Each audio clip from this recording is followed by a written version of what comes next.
سمین، بہت کم لوگ جانتے ہیں کہ لاہور کا corps commander house Quaid Azam محمد علی جناح نے 1943 میں 1,62,000 روپے میں خریدا تھا۔ لاہور میں حالیہ دنوں کے اندر مظاہرین کے ہاتھوں جلایا جانے والا کور کمانڈر ہاؤس صرف اس لیے تاریخی اہمیت کا حامل نہیں کہ یہ ایک قدیم عمارت تھی جسے قومی ورثے کے تحت تحفظ حاصل تھا، بلکہ اس کی اہمیت یوں بھی ہے کہ یہ لاہور میں بانی پاکستان قائد اعظم محمد علی جناح کا گھر تھا۔ اس عمارت کا شمار قائد اعظم کی 4 جائیدادوں میں ہوتا ہے۔ دلچسپ بات یہ ہے کہ قائد اعظم نے کراچی اور لاہور والے جناح ہاؤس، ممبئی میں واقع اپنے لٹلز گبز والا بنگلہ اور مے فیئر فلیٹ 1943 میں فروخت کر کے خریدے تھے۔ انہیں معلوم ہو گیا تھا کہ پاکستان بننے والا ہے اور انہیں کراچی اور لاہور میں رہائش گاہوں کی ضرورت ہوگی۔ جناح ہاؤس لاہور کا سودا جسٹس فیض عیسیٰ کے والد نے کیا۔ نامور محقق اور سینئر بیوروکریٹ ڈاکٹر سعد خان کی کتاب محمد علی دولت جائیداد اور وصیت میں لکھا ہے کہ قائد اعظم جب کوچہ تشریف لائے تو انہوں نے مسلم لیگی رہنما قاضی محمد عیسیٰ کے گھر قیام کیا۔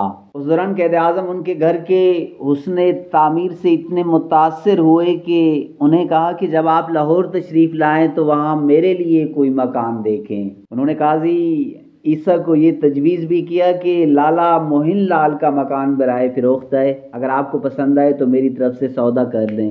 قاضی عیسیٰ نے کہا کہ یہ ضروری نہیں کہ میری پسند آپ کی پسند ہو۔ قائد اعظم نے جواب دیا، نہیں، ایسا بالکل بھی نہیں ہے، جو آپ کو پسند ہوگا وہی مجھے پسند ہوگا۔ یہ قاضی عیسیٰ جسٹس قاضی فیض عیسیٰ کے والد تھے۔ جناح ہاؤس لاہور کی جائیداد کن کن لوگوں کے نام رہی؟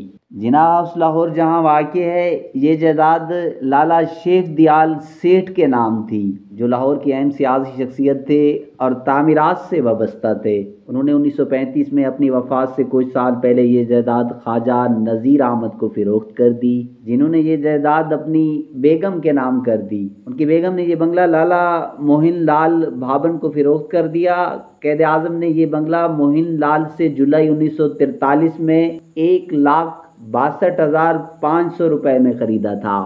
سمین، جناح ہاؤس فوج کے پاس کیسے پہنچا؟ قائد اعظم نے جب یہ مکان خریدا تو اس سے پہلے ہی یہ بنگلہ برطانوی فوج نے کرائے پر حاصل کر رکھا تھا، جس کا ماہانہ کرایہ علامتی طور پر 5 روپے تھا، کیونکہ ڈیفنس آف انڈیا رولز کے تحت برطانوی فوج کوئی بھی جائیداد حاصل کر سکتی تھی۔ جب قائد اعظم نے یہ مکان خرید لیا تو فوج کی کرایہ داری کی میعاد ختم ہونے والی تھی، تاہم فوج نے پھر اسی رول کے تحت اس میعاد میں توسیع کر لی۔ قائد اعظم اور برطانوی فوجی حکام کے درمیان 1.5 سال خط و کتابت ہوتی رہی کہ قائد اعظم نے نہ صرف اپنے مکان کا قبضہ واپس لینا چاہتے تھے، بلکہ انہیں اس مکان میں ہونے والی تعمیراتی تبدیلیوں پر بھی اعتراض تھا۔ اس پر پنجاب کے سیکریٹری داخلہ مسٹر ویلمز نے مداخلت کی اور یکے بعد دیگرے 3 ICS افسران جی ڈی کھوسلا، SN ہسکر اور شیخ عبد الرحمان کو ثالث مقرر کیا کہ وہ فوج اور مسٹر جناح کے درمیان معاملہ حل کروائیں۔ یہ تو معلوم نہیں ہو سکا کہ قائد اعظم یہ گھر فوج سے خالی نہیں کروا سکے یا پھر ان کی مرضی کے مطابق کرائے میں 700 روپے کا اضافہ ہو گیا۔ نئے معاہدے کی میعاد اپریل 1947 مقرر ہوئی۔ سعد اس خان اپنی کتاب میں لکھتے ہیں کہ کرایہ نامہ کی میعاد ختم ہونے سے چند ہفتے قبل ہی 3 جنوری 1947 کو قائد اعظم کو گیریجن انجینئر لاہور کی طرف سے مراسلہ موصول ہوا، جس میں انہوں نے لکھا، لاہور کے ایریا کمانڈر کی طرف سے مجھے حکم ملا ہے کہ میں آپ کو افسوس کے ساتھ مطلع کروں کہ لاہور میں فوجی ضروریات کے لیے عمارتوں کی شدید کمی کے باعث آپ کا مکان بطور فوجی مسکی کام آ رہا ہے۔ آپ کو کرائے کی میعاد ختم ہونے کے بعد بھی تاحکم ثانی واپس نہیں کیا جا سکے گا۔ اس عسکری لاچاری کے باعث آپ کی جو دل آزاری ہوئی ہے اس کے لیے ہم آپ سے معذرت خواہ ہیں۔ قائد اعظم برطانوی فوج کے اس جواب سے مطمئن نہیں تھے اور اپنے مکان کو ہر صورت واگزار کرانا چاہتے تھے، لیکن اسی دوران لاہور ہندو مسلم فسادات کی لپیٹ میں آ گیا۔ پھر وائسرائے ہند لارڈ ماؤنٹ بیٹن کی جانب سے 3 جون کا منصوبہ آ گیا، جب برطانوی فوجی حکام کو پتہ چلا کہ بنگلے کے مالک پاکستان کے پہلے گورنر جنرل نامزد ہو چکے ہیں۔ تو 1 اگست 1947 کو کرنل AR ہارس نے قائد اعظم کو ایک خط لے کر 31 اگست تک بنگلہ خالی کر کے واپس کرنے کے فیصلے سے آگاہ کر دیا، لیکن قائد اعظم اپنی ذاتی مصروفیات کے باعث بنگلے کا فیصلہ واپس لینے نہیں آ سکے، تو 31 جنوری 1948 تک کرائے نامے میں توسیع کر دی گئی۔ جب لیز کی میعاد ختم ہوئی تو قائد اعظم کے نمائندے سید مراتب علی خان نے، جو پاکستان کے معروف کاروباری شخصیت سید بابر علی کے والد ہیں، بنگلہ واپس لینے کی کارروائی شروع کی۔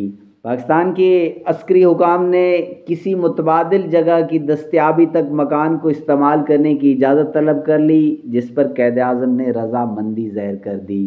سامعین، جب فوج نے قائد اعظم کے ورثاء سے یہ مکان خرید لیا، قائد اعظم کے انتقال کے بعد فوج نے فاطمہ جناح اور شیریں جناح کو ایک خط بحوالہ نمبر بتاریخ 18 فروری 1950 لکھا، جس میں انہیں 500 روپے ماہانہ کرائے کی پیشکش کی، جو سابق کرایہ سے 200 روپے کم تھی۔ معاہدے کے بعد مکان کو 10ویں ڈویژن کے جنرل آفیسر کمانڈر کی سرکاری رہائش گاہ قرار دے دیا گیا۔ ایسا معلوم ہوتا ہے کہ قائد اعظم کی بہنوں سے یہ مکان خریدنے کے لیے رابطہ کیا گیا۔ جب جنرل ایوب صدر تھے تو 21 مارچ 1959 کو فروخت نامے پر دستخط ہو گئے اور 16 اپریل 1959 کو مکان کی رجسٹری افواج پاکستان کے نام ہو گئی۔ اس وقت جناح ہاؤس کی خریداری کی رقم 3.5 لاکھ روپے جناح ٹرسٹ فنڈ میں جمع کروائی گئی۔ اس وقت سے لاہور کے کور کمانڈر کو یہ اعزاز حاصل ہے کہ وہ اس مکان میں رہتے ہیں جو کبھی بانی پاکستان کی ملکیت تھا۔